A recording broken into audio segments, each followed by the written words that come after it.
18장 유비를 없애려는 조조. 원술이 죽은 후 그의 동생이 옥새를 가져갔으나 산적을 만나 목숨을 잃고 산적에게 옥새를 빼앗기고 말았어요. 자신이 훔친 것이 옥새임을 알아챈 산적은 그것을 조조에게 갖다 바쳤어요. 옥새를 본 조조는 흐뭇한 표정으로 웃어 보이며 자신 앞에 무릎을 꿇고 엎드린 산적에게 물었어요. 그래, 네 소원이 무엇이냐? 산적이 떨리는 목소리로 대답했어요. 평생 배불리 먹을 수 있는 벼슬 하나 주십시오. 산적은 조조에게 옥새를 바친 대가로 평생 편하게 먹고 살 수 있는 벼슬자리를 받았어요. 그렇게 옥새를 손에 쥔 조조가 황제가 되는 일을 서두르자 조조의 책략가 순욱이 조조에게 당부했어요. 가장 먼저 유비를 처치해야 합니다. 그가 살아있는 한 황제가 되는 것은 어렵습니다. 조조가 고개를 끄덕이며 유비를 어찌 죽이는 게 좋을지 물었어요. 자주에게 비밀 편지를 보내 유비를 처치하라고 하십시오. 조조는 순욱의 말대로 자주에게 비밀 편지를 보냈어요. 조조의 편지를 받아본 차주는 그의 신하 진등에게 어떻게 유비를 죽이면 좋을지 물었어요. 진등은 차주의 신하이지만 오래전 유비가 서주를 다스릴 당시 유비의 신하였고 유비를 존경하고 있었어요. 진등은 유비를 향한 자신의 마음을 숨긴 채 차주에게 말했어요. 잔치를 베풀어 유비를 성 안으로 불러들인 후 군사들을 시켜 죽이면 간단할 일입니다. 진등의 말에 차주는 고개를 끄덕였어요. 잠시 후 진등은 차주의 계획을 유비에게 알리기 위해 유비가 지내는 곳으로 향했어요. 가던 길에 관우와 장비를 만난 진등은 그들에게 차주가 잔치를 빌미로 유비를 성 안으로 불러들인 후 그를 죽일 것이라는 사실을 털어놓았어요. 진등의 말이 끝나자마자 장비가 이를 갈며 소리쳤어요. 당장 서주성으로 쳐들어가 이놈들을 박살냅시다. 장비가 길길이 날뛰자 관우가 장비를 진정시키며 말했어요. 그렇게 덤벼들다가 오히려 우리가 당할 수도 있으니 차분히 계획을 세워야 한다. 이 일은 형님에게 알리지 말고 우리 둘이서 처리하도록 하자. 장비가 대답했어요.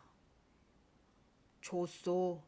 큰형님께 알려봤자 신경만 쓰일 뿐이니 우리 둘이 박살 냅시다.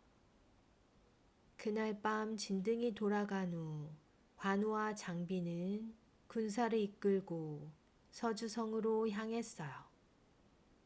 캄캄한 밤 서주성을 지키던 병사들은 성 아래에 도착한 한 무리의 군사들을 보고는 깜짝 놀랐어요. 병사 하나가 소리치며 물었어요. 너희들은 누구냐?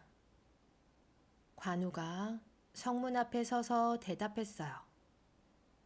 우리는 유비를 무찌르기 위해 조조 장군이 보낸 군사들이다. 어서 성문을 열어라.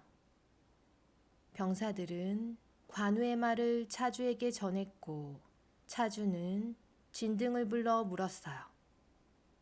조조 장군이 보낸 군사들이라고는 하나 확실한 것도 아니니 성문을 덜컥 열어줄 수도 없고 그렇다고 열어주지 않으면 우리를 의심할 텐데 이 일을 어쩌면 좋소?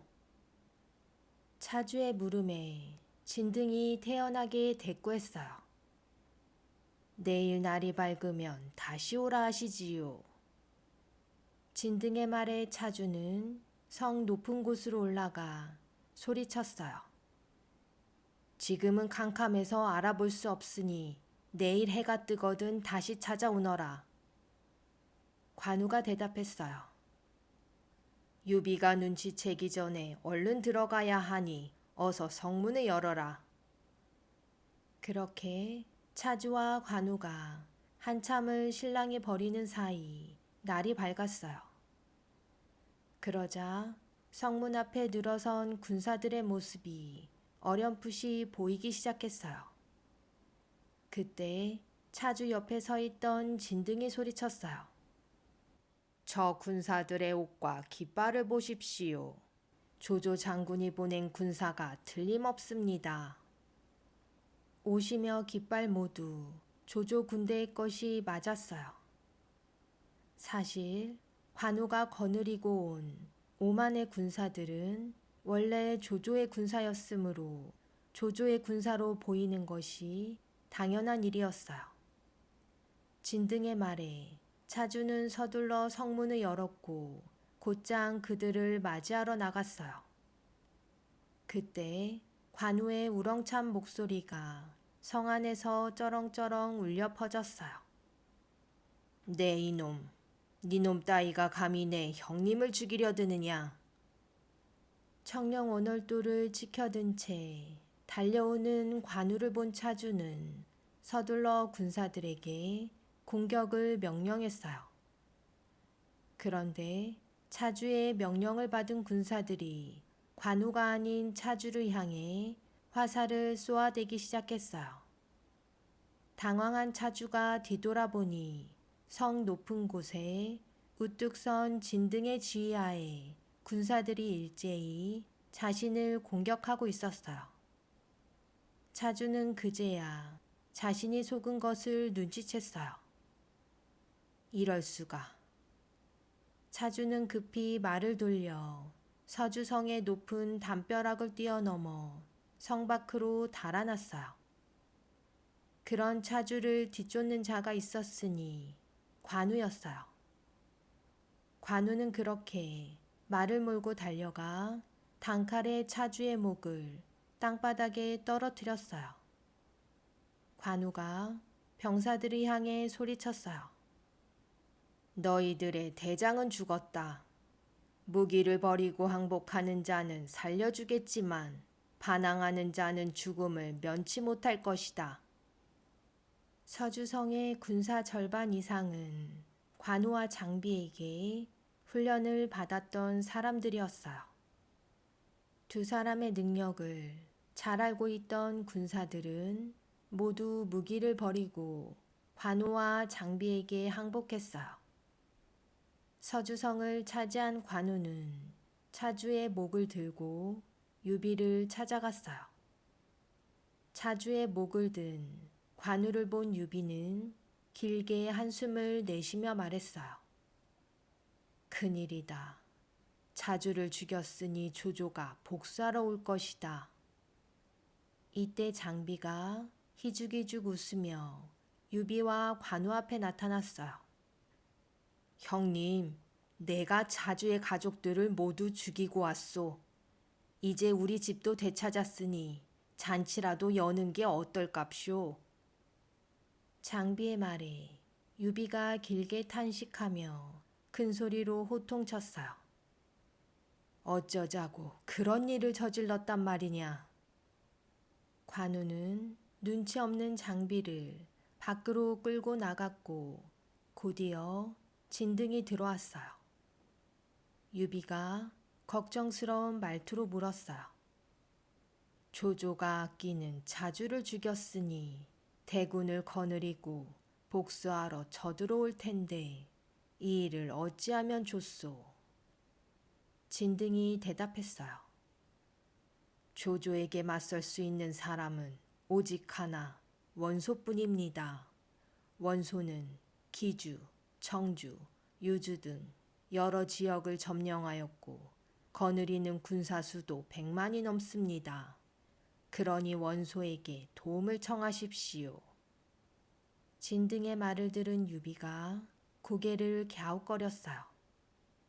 그걸 말이라고 하시오. 내가 며칠 전 원소의 동생 원수를 죽게 했거늘 그대라면 자기 동생을 죽인 사람을 도와주겠소. 유비의 말에 진등이 여유로운 미소를 지으며 말했어요. 물론 원소에게 직접 부탁을 해서는 안 되겠지요. 제 말은 원소를 움직일 만한 사람의 힘을 빌리자는 겁니다. 원소와 사이가 가까운 정현 선생에게 부탁하여 편지를 한 장 써달라고 하십시오. 정현 선생은 저의 스승이셨으니 저의 부탁을 들어주실 것입니다. 게다가 원소는 조조를 무서워하고 있으며 동생이 죽은 일 때문에 눈앞의 이익을 놓칠 만큼 어리석지 않으니 정현 선생의 부탁을 거절하지 않을 것입니다. 유비는 고개를 끄덕이며 진등의 말을 따랐어요. 유비는 정현 선생을 찾아가 정중히 부탁하였고 정현 선생은 고개를 끄덕이며 유비에게 편지를 써주었어요. 유비는 그 편지를 자신의 신하 송건을 통해 원소에게 보냈어요. 송건을 맞이한 원소는 버럭 화를 내며 소리쳤어요. 그대의 간이 배 밖으로 나오지 않아서야 감히 이곳이 어디라고 오는 것이오. 송건은 한치의 흔들림 없이 또박또박 대꾸했어요. 도움을 청하러 왔습니다. 부디 유비를 도와 조조를 물리쳐 주십시오. 원소가 큰 목소리로 호통쳤어요. 유비가 내 동생을 죽인 것을 모르고 짓거리는 것이오. 내가 정신이 나가지 않고서야 유비를 도울 것 같소. 송건이 차분히 대답했어요. 동생을 죽인 것은 유비가 아니라 조조입니다. 유비는 조조의 명령에 어쩔 수 없이 따랐을 뿐입니다. 원소가 고개를 돌리며 대꾸했어요. 그렇다고 해서 내 동생을 죽인 유비의 죄가 없어지는 것은 아니오. 그러니 그만 돌아가시오. 단호한 원소의 말에 송건은 가슴속에 품고 있던 정현 선생의 편지를 꺼내 원소에게 주었어요. 편지의 내용은 다음과 같았어요. 그대가 동생을 잃고 슬픔에 젖어 있는 것은 잘 알고 있소. 하지만 사소한 원한으로 큰일을 그르치지는 않길 바라오. 역적 조조를 물리칠 수 있는 길은 그대와 유비가 힘을 합치는 것뿐이오. 부디 큰일을 위해 원한의 감정은 묻어두는 것이 영웅이 지녀야 할 태도가 아니겠소. 편지를 읽고 난 후 한참 동안 눈을 감고 생각에 잠겨있던 원소는 결심을 굳힌 듯 천천히 입을 열었어요. 내가 존경하는 정현 선생이 부탁한 일이니 이번만은 유비를 도와 역적 조조를 물리칠 것이다. 그렇게 원소는 자신과 함께 싸울 준비를 하라 유비에게 전하고는 30만 대군을 이끌고 조조에게로 향했어요. 한편 허창에서는 조조가 오랫동안 앓고 있던 두통에 시달리며 침대에 누워 이리저리 뒤척이고 있었어요. 이때 조조의 부하장수 조옹이 마을 곳곳에 붙어 있던 글을 가지고 와 조조에게 바쳤어요. 조조는 자리에서 일어나 침대에 비스듬히 기댄 채 조옹이 건네준 글을 읽었어요. 그 내용은 다음과 같았어요.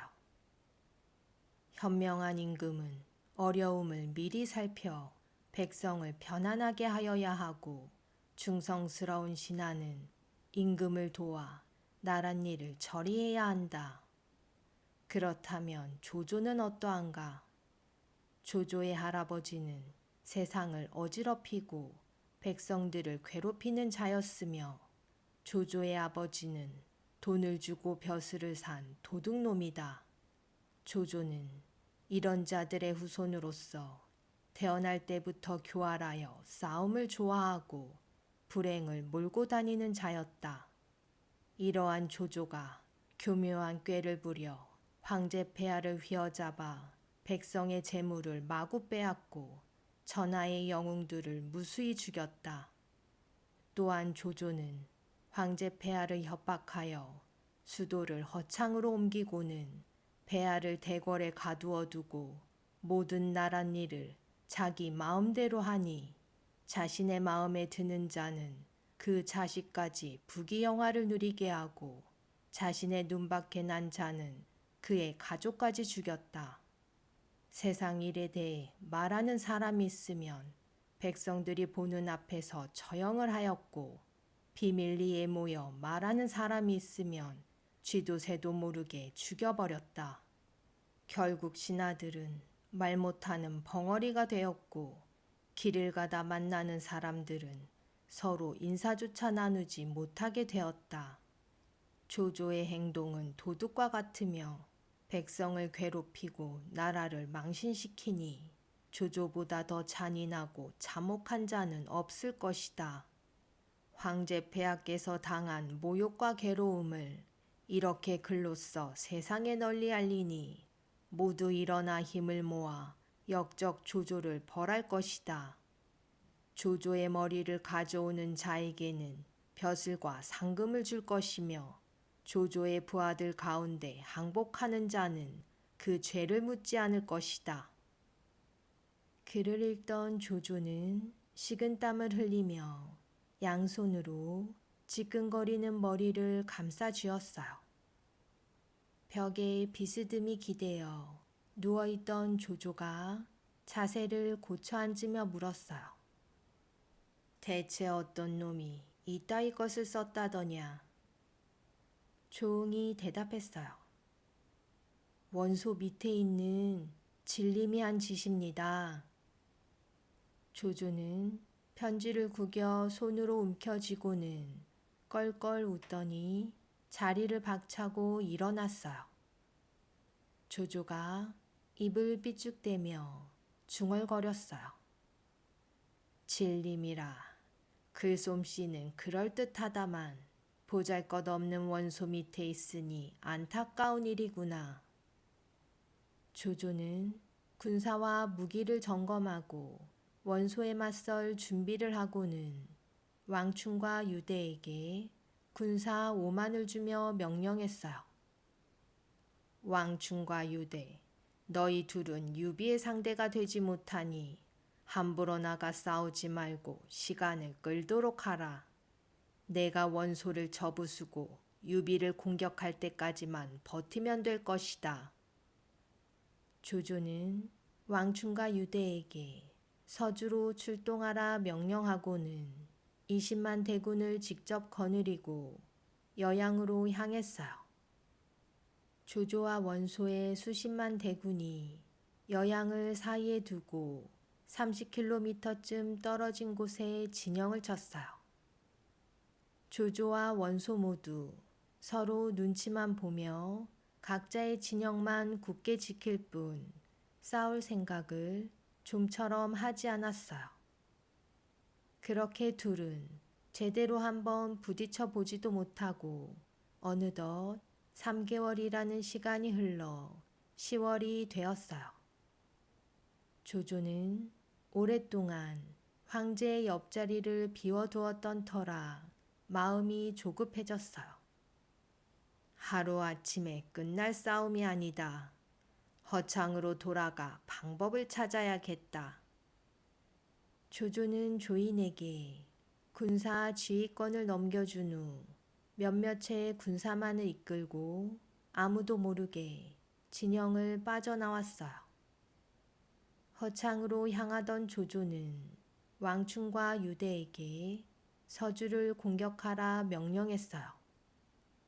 둘만의 힘으로 서주를 공격하라 명령을 받은 왕충과 유대는 덜컥 겁을 먹고 서로에게 먼저 공격하라 미루고 있었어요. 한편 유비는 조조의 깃발을 휘날리며 공격도 하지 않고 조용히 있는 조조의 군사들을 보며 답답해하고 있었어요. 유비가 말했어요. 원소와 조조의 군사가 맞부딪힌 여양 땅에 조조의 깃발이 없어졌다 하고 이곳에는 여전히 조조의 깃발이 나붙기니 조조가 도대체 어디에 있는 것인지 모르겠소. 유비의 말에 진등이 대답했어요. 조조가 여양을 버리고 이곳에 있을 까닭이 없습니다. 조조가 이곳에 있는 것처럼 속임수를 쓰는 것이 틀림없습니다. 유비가 고개를 끄덕이며 말했어요. 나도 그렇게 생각하오만 확인할 방법이 없으니 동생들 중 한 명이 가서 조조가 어디에 있는지 알아보고 오겠는가. 유비의 말에 장비가 냉큼 나섰어요. 그러자 관우는 성격이 급한 장비가 나서는 것은 곤란하니 자신이 다녀오겠다고 했어요. 유비는 고개를 끄덕였어요. 그래, 관우 동생이라면 믿을 수 있겠네. 관우는 군사 3,000명을 이끌고 조조의 진영을 향해 달려갔어요. 유비는 서주성 높은 곳에 서서 떠나는 관우를 지켜보았어요. 흐린 하늘에 하나둘 눈발이 비치더니 어느 틈에 하얀 눈이 펄펄 내리고 있었어요. 그렇게 서너 시간쯤 지났을까 우렁찬 말발굽 소리와 함께 군사들의 함성 소리가 들렸어요. 관우 장군이 왕충을 사로잡아 왔다. 유비가 밖으로 나가보니 마당 한가운데 왕충이 밧줄로 온몸이 묶인 채 무릎을 꿇고 앉아 겁에 질려 온몸을 덜덜 떨고 있었어요. 유비가 왕충을 향해 입을 열었어요. 너희들 진영에 조조의 깃발이 나붙기는데 조조가 있는 것이냐 없는 것이냐. 단호한 유비의 목소리에 왕충의 얼굴이 새파랗게 질려버렸어요. 왕충이 바닥에 바짝 엎드려 대답했어요. 조조 장군은 이곳에 안 계십니다. 유비는 왕충의 몸을 묶은 밧줄을 손수 풀어주고는 그에게 따뜻한 옷을 내어주며 말했어요. 그대를 다치게 하고 싶은 마음은 없으니 안심하고 이곳에서 쉬도록 하시오. 유비는 왕충을 가둬두라고 명령하고는 그에게 음식과 술을 대접했어요. 저런 자의 목을 벤들 무슨 이득이 있겠는가. 차라리 살려둔다면 조조와 화해할 때 도움이 될 것이네. 성질 급한 장비가 갔으면 왕충의 목은 벌써 달아났을 텐데 관우 동생이 내 마음을 알고 사로잡아 왔구나. 유비가 웃으며 관우를 바라보자 장비가 입을 삐쭉 내밀며 툴툴댔어요. 형님, 관우 형님이 왕충을 잡아왔으니 나는 유대를 잡아오겠소. 반드시 사로잡아 올 테니 나를 믿어보쇼. 장비의 말에 유비는 군사 3,000명을 내주었어요. 그 길로 장비는 말을 달려 유대의 진영으로 갔어요. 하지만 유대는 막사 안에 숨어 꼼짝도 하지 않았어요. 장비는 유대를 향해 욕을 퍼부어댔어요. 그래도 유대는 막사 안에 숨어 코빼기도 내밀지 않았어요. 그렇게 며칠이 지나자 장비의 머릿속에 유대를 사로잡을 수 있는 꾀 하나가 생각났어요.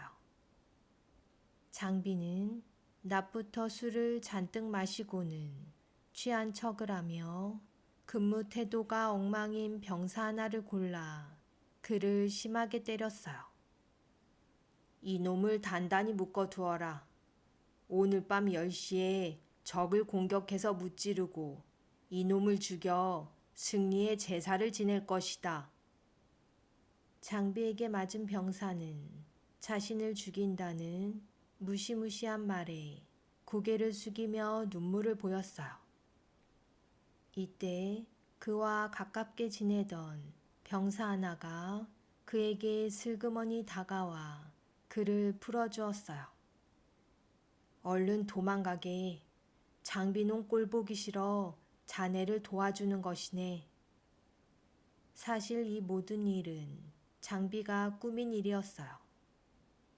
하지만 이런 사실을 모르는 병사는 물러나자마자 유대의 진영으로 도망쳤어요.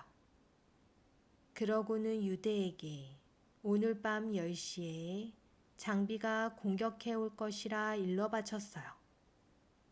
유대는 병사의 말을 의심했지만 그의 몸에 난 상처를 보고는 그의 말을 믿게 되었어요. 꾸며낸 일이라고 하기에 병사의 몸에 난 상처가 너무나 심했기 때문이에요. 유대는 자신의 진영에 군사들이 있는 것처럼 꾸며놓고는 군사들에게 진영 밖에 숨으라 명령했어요. 장비는 자신의 예상대로 일이 진행되자 군사를 셋으로 나누어 가운데 군사들에게는 유대의 진영에 불을 지르게 하고 양쪽 군사들에게 불길을 신호로 적들을 공격하라고 명령했어요.